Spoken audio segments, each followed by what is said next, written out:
Acredito que todos os dizem é festa.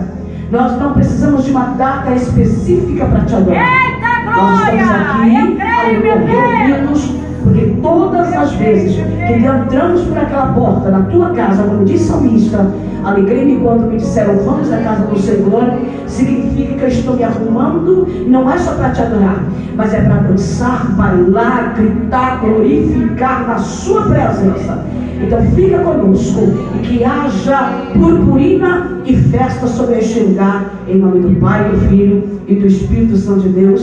E todos possam dizer amém. Sempre aplaudindo a Jesus. Oi?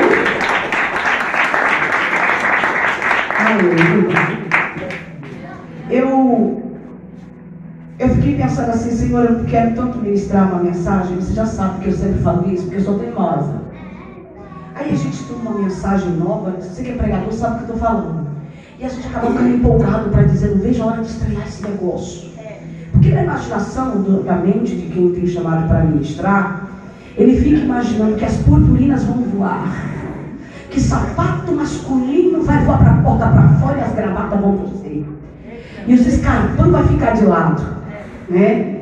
Mas quando Deus, Ele nos prepara para ministrar uma palavra, que às vezes a igreja possa tanto receber bem como não, é aquilo que Deus está dizendo, porque eu nunca vi a disciplina de Deus matar alguém. Verdade, não. Deus, Ele é Pai. Ele é Pai, é um Pai severo. Foi por isso que o Filho Jesus, Ele veio para dizer para o Pai, eu preciso morrer para essa geração, senão o Senhor vai ter que matá-los. E aí Jesus morre na cruz do Calvário, ressuscita ao terceiro dia. Aí eu estou vendo Jesus dizer diante do Pai, é necessário que deixe o Espírito Santo, o segundo Consolador, porque senão esse povo vai errar na minha ausência. Então eu vi em todo o tempo, em relação ao Filho e ao Espírito Santo, Deus nos poupando através desse Filho e através do Espírito Santo.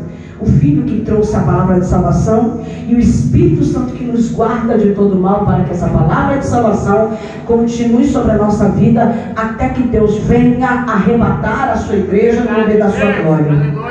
Quando a gente começa a olhar esse texto, eu disse para Deus, graças a Deus eu não prego mais o Antigo Testamento, porque durante um período de muito tempo Deus falava comigo através de mensagens difíceis. E se você olhar dentre o Evangelho, ou seja, o livro profético de Jeremias, Abacuque, você vai ver, entre tantos outros, você vai perceber uma coisa muito grave. Deus, dentre os livros proféticos, dos profetas menores e maiores, Deus está batendo na mesma tecla, sem tirar ninguém do seu devido lugar. E aí existe uma ocupação na vida dos que foram escolhidos por Deus, alguma ocupação chamada medo, ausência e até mesmo a restrição de não poder ser alguém agora da família porque foi escolhido para entrar com braços de profecia. Lembre-se que toda vez que eu venho aqui, que eu tenho a oportunidade de falar alguma coisa a respeito, eu falo uma coisa certa, e isso é verdade. Ninguém pode se escolher chamando eu sou. Ninguém pode dizer, olha, Deus me escolheu para ser profeta, quando na verdade existem 3 situações para que alguém seja um profeta. A primeira é que Deus vai sondar o coração da pessoa, porque Deus não vai pegar qualquer pessoa que fala palavras que no amanhã Deus vai ter que colocar na boca dele a palavra ai. E quando Deus escolhe o profeta para si, Deus está dizendo, aleluia, estou colocando um jugo pesado sobre os teus ombros. E aí o que acontece com os profetas? A gente vê que o profeta teve que sair da sua linhagem familiar para se casar com prostituta, ficar debaixo de vergonha no meio dos seus parentes. E aí quando Dona Gomes vai embora, o Senhor vai chegar para o profeta e vai dizer, gostou, né, que ela foi embora? Pois você vai lá no prostíbulo de novo, compre ela novamente, traga para casa. Você acha que isso não dói o caráter do profeta? Porque o homem, quando nasce dentro da família sacerdotal, a primeira coisa que ele vai achar e ele vai credibilizar na sua mente, dizendo, daqui com 25 anos eu vou ser levado diante das pessoas para ser apresentado na faculdade dos sacerdotes. Porque o sacerdote ele não pode chegar chegando, ele precisa ser preparado, ele precisa ter uma faculdade, estudar, apesar de não tocar no corpo humano. entender de ervas medicinais. Ele tem que entender de lepra, mesmo quando ele não pode tocar na lepra.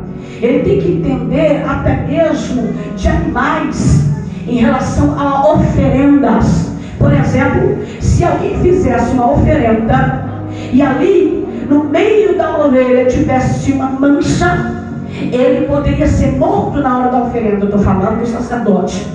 E aí ele tem que também como entender de ovelha que está boa, como ovelha que está machucada.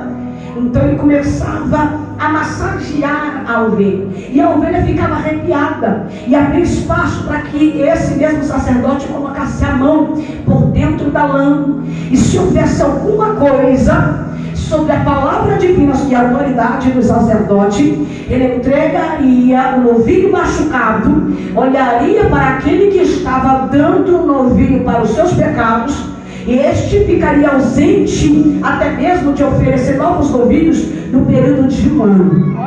Aí você fala assim, mas isso era muito doído. Era doído. Mas se eles tivessem uma lei, como no Antigo Testamento, nos dias de hoje, tinha menos pecado, tinha menos lascívia, tinha menos mentiroso. Porque até mesmo o missionário, aquele que tem chamado por Deus, ou um sacerdote ou um profeta, se ele mentir por si próprio, ele é punido, não é pelo homem, é por Deus. Aí Deus está dizendo assim, por causa do meu filho vocês fazem o que querem, né? A nação, o mundo faz o que quer. Mas sabe o que eu glorifico a Deus? Que mesmo no meio da lã espiritual da ovelha, aleluia, Deus vai ver que não tem machucado lá, mas Deus vai encontrar no meio da fagulha de agulhos, aleluia, adorador por excelência. E aí você vai dizer assim, mas como é que Deus vai descobrir isso? Ele é onisciente, ele é onipresente, ele conhece, não é por fora. Porque se Deus te olhasse por fora, ele te mataria.